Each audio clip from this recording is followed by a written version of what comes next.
Alrighty, she rose to fame during the height of the pandemic in the Netflix documentary Tiger King, and now she's on Dancing with the Stars. In the second week, she staved off elimination when the judges saved her. Tonight, she faces the judges again in week 3. Let's welcome Carole Baskin to the show. Carole, welcome. Hey, all you cats and kittens. I love it. I'm wearing my tribute dress just for you, Carole. But like Sean mentioned, thank you so much. You know, but you rose, you've been in the spotlight so quickly. It was just a few months ago the Tiger King became an overnight sensation. What's it been like to go into the spotlight so quickly?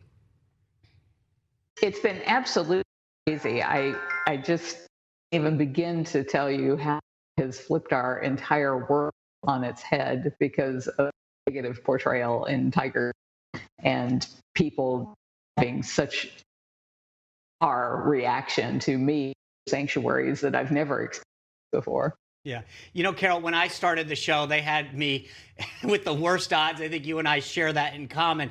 I knew that my dancing wasn't going to get me there. I'm not a good dancer. I tried hard, but I wasn't going to do it. I knew, though, that if I used my political background and ran a campaign, that I might be able to get enough votes to stay in the system. So you were in the bottom 2 last time, and that was when I knew that when I got to the bottom 2, which happened in week 9, that was when I was finished, because the judges were never going to save me. They saved you last week. What's your strategy going into tonight?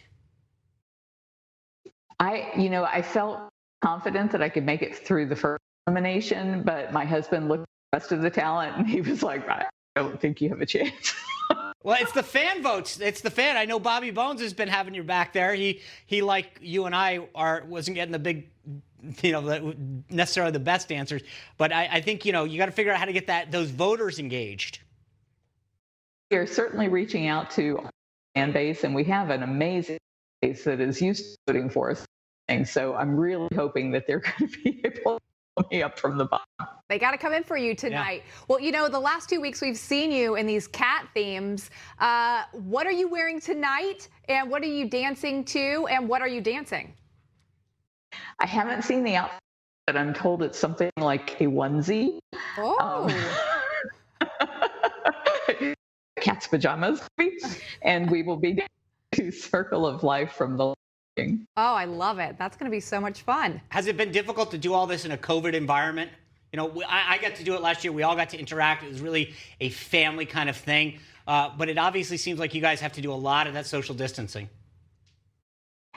I don't have the former experience to know how this is so different, other than the fact that it's just so different to be 8 feet away from everyone trying to yell behind the stage and to carry on any kind of a conversation. So I don't think that we're going to be able to build the personal relationships that maybe you were able when you were there. Yeah.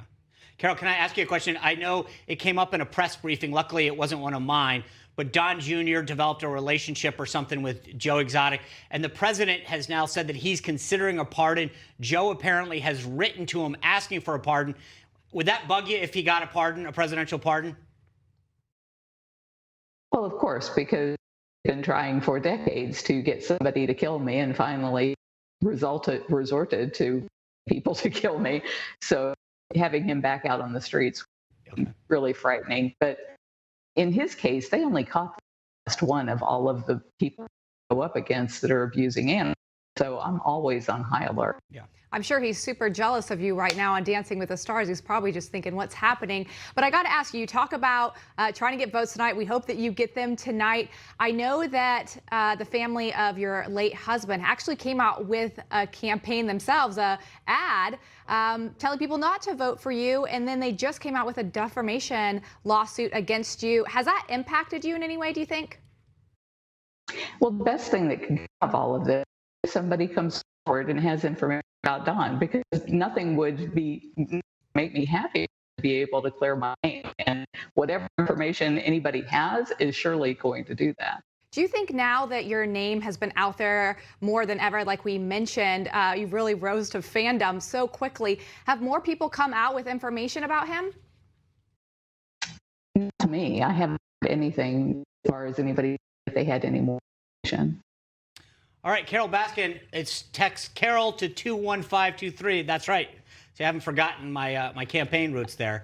Best of luck tonight, Carole. Can't wait to see what you're wearing. I want to see what this onesie looks like. Thank you for joining us. Me either. Best of luck this season. Thank you. Well, that was an interesting interview for sure, Sean. But this time last year, you were campaigning to stay on Dancing with the Stars. Do you think that she's going to make it past elimination tonight? You know, it's an interesting point because I knew if I ever ended up in the bottom two, I was getting booted, and that I had to focus on the vote scores, not the judges' scores. And I said that to Carole today. But you know, the funny thing is, she was in the bottom two last week, and so if she doesn't have a really high voter score today and ends up in the bottom, I don't see them saving her twice. You know, she's not that good, which I understand and I'm going to relate to. But she didn't. I thought she'd have much more of the voter support. So we'll see what happens tonight. Well, she's dancing Circle of Life, so that has to get something. People love Disney. It's Disney night. Everyone loves Lion Disney King. night. They love Hello. Disney night. It'll be interesting. And hopefully, you know, people want to save her or not. But if she goes, it's you know, she's the only one who's not in that same bucket as everyone else. They all seem to be pretty good dancers.